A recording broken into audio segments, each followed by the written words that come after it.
Почитувани ученици, добар ден, јас сум наставник Зоран Тодоров, наставник по историја и по граѓанско образование.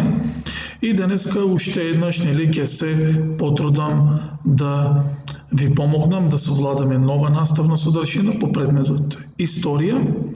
Денеска ќе се дружиме со учениците од 7 оделение и ќе се обидеме да им помогнеме да совладаат наставна содржина од темата Македонија во развиениот среден век, односно ќе работиме за самостојните македонски држави или самостојните феодални држави во 14 век и ќе видиме каква се била состојбата во овој 14 век и кои се држави ќе бидат создадени на територија на Македонија.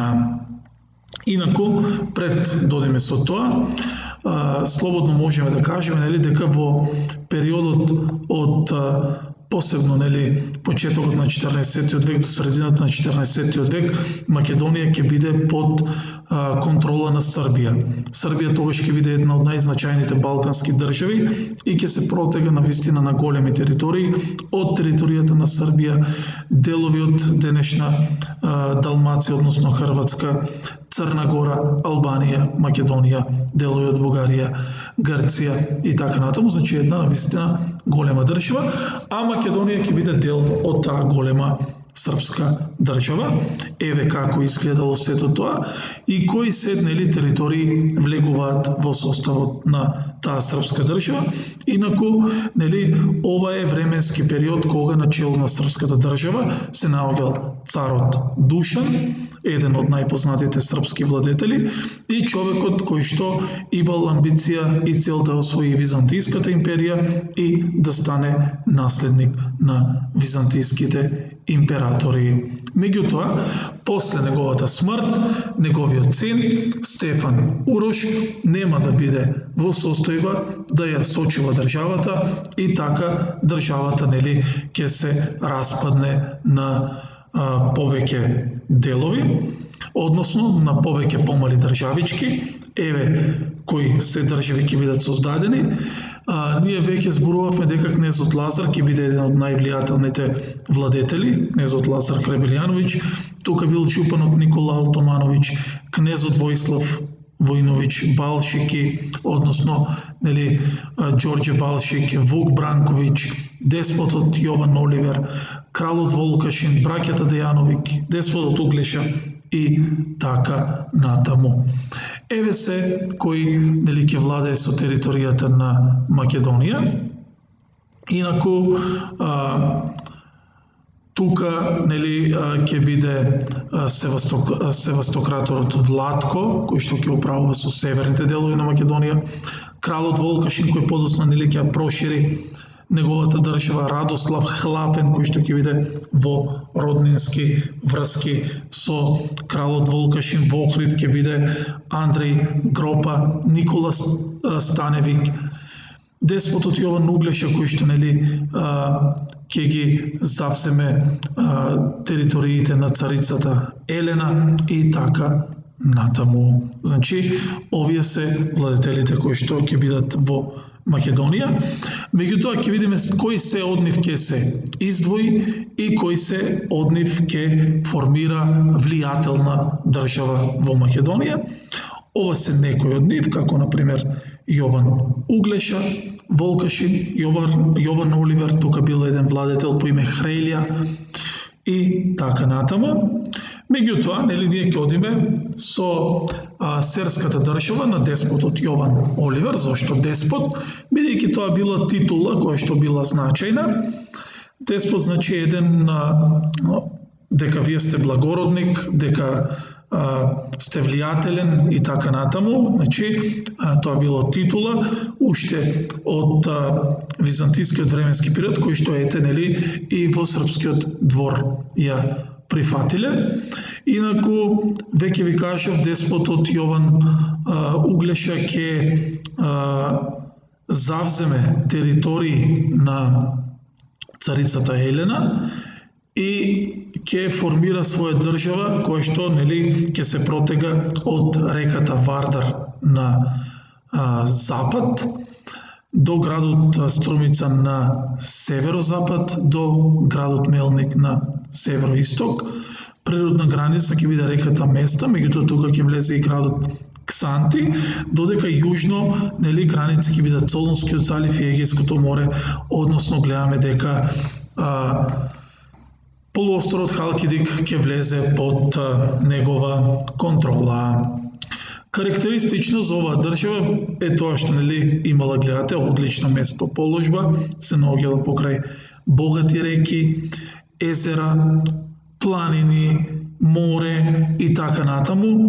Тоа значи дека била и економски богата држава, дека голем дел од тие приходи доаѓале од риболов, бидејќи гледате имало и езерски, и речен, меѓутоа и морски риболов.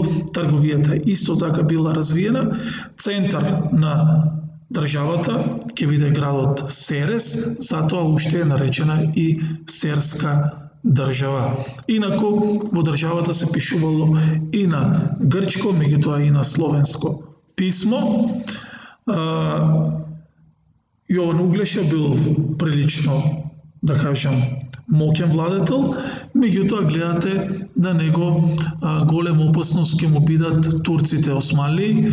Тој сватил дека за да се спаси од опасноста која што му доаѓала од исток, тоа биле турци османлии, дека мора да се судри со нив, затоа тој ќе упати писмо до сите феудалци да ги здружат војските и да се пресметаат со турците османлии. За негова жал, нема да се појави никој освен неговиот брат Углеша. Па така, на 26 септември 1371 година, кај местото Черномен, кај реката Марица, ќе се одигра познатата Маричка битка, во која на едната страна ќе учествуваат турците османлии, на другата ќе учествуваат браќата Волкашин и Углеша. Во оваа битка браќата Волкашин и Углеша ќе бидат катастрофално поразени. Освен тоа што ќе бидат катастрофално поразени, тие ќе бидат и убиени. После неговата смрт, државата која што практично ќе постои 6 години, ќе се распадне. Ќе бидат завземени овие територии од Византија и Византија ќе биде таа која што ќе ги контролира овие територии, иако турците ќе ја извојуваат победата. Меѓутоа, византијците практично ќе направат тампон зона помеѓу нив и останатите феудални владетели, што значи дека за да поминат и да освојуваат во останатите делови низ Македонија, тие ќе мора да поминат сега низ Византија, која што рековме ќе ги контролира териториите на деспотот Јован Углеша. Овие се најважните податоци за државата, кои што ние веќе ги кажавме. Сега да видиме кој бил Волкашин или Димитри Волкашин. Тој доаѓа од познатото семејство Марвањевиќ, кои што потекнуваат од Босна и Херцеговина денешна, и уште од рани години биле повикани во српскиот дворец, кај што ќе се издигнат, тие ќе бидат во услуга на српскиот цар Душан и, кажав, ќе се издигнат за време на неговото владење, ќе станат авторитетни личности.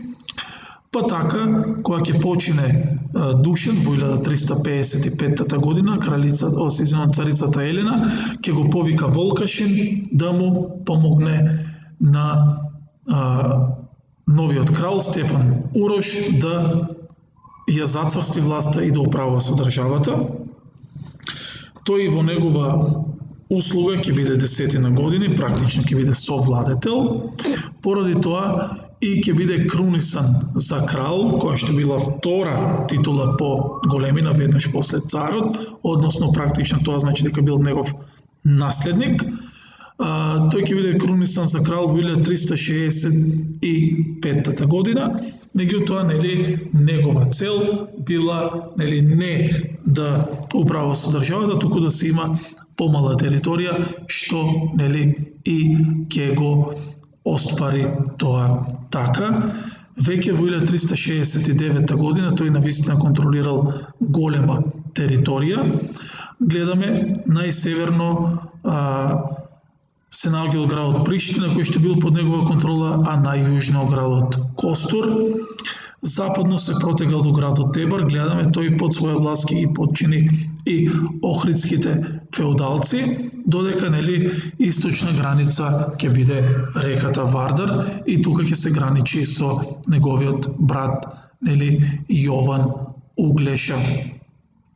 Така, гледаме за кратко време тој ќе стане навистина авторитетен владетел, дури гледаме ќе кова и своји собствени монети, додека неговиот син, кралот Марко, ќе биде крунисан за помлад крал, односно за негов наследник.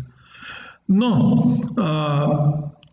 кажав пред малку дека неговиот живот ќе заврши во битката кај реката Марица, кога неговиот брат Јован Углеша ќе го повика на помош, овој ќе се јави, така двајцата браќа, Волкашин и Углеша ќе загинат во познатата битка кај реката Марица против турците Османли и после смртта на кралот Волкашин него ќе го наследи неговиот син кралот Марко.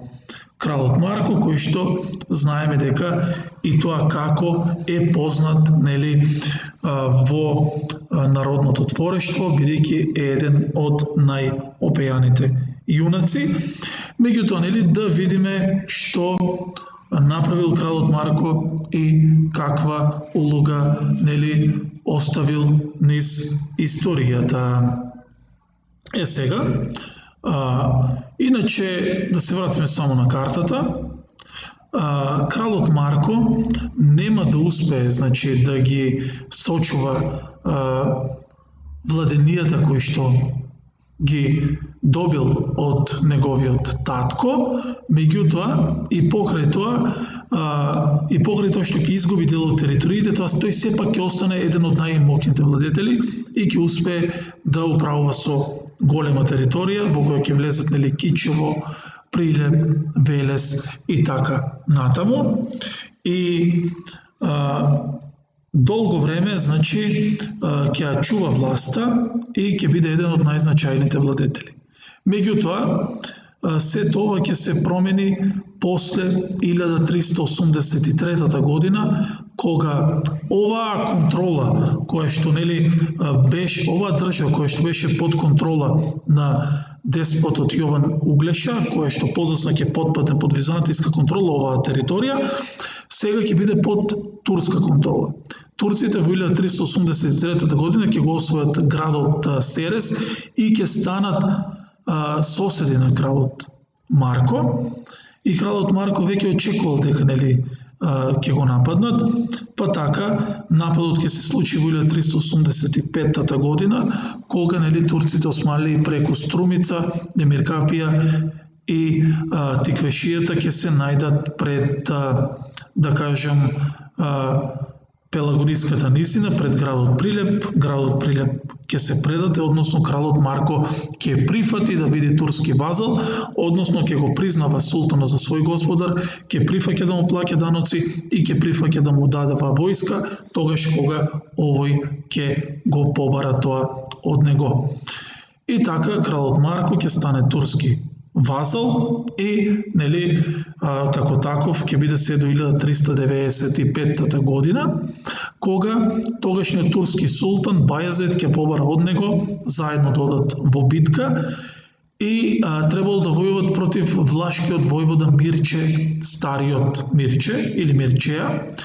Ќе тргнат турците во поход кон Влашка, меѓутоа во таа битка која се случила во 1395 година и позната како битката кај Ровине, кралот Марко ќе биде убиен, а после неговото убиство државата практично ќе престане да постои и после 1395 година практично сите овие делови ќе бидат под директна, да кажем, османлиска контрола.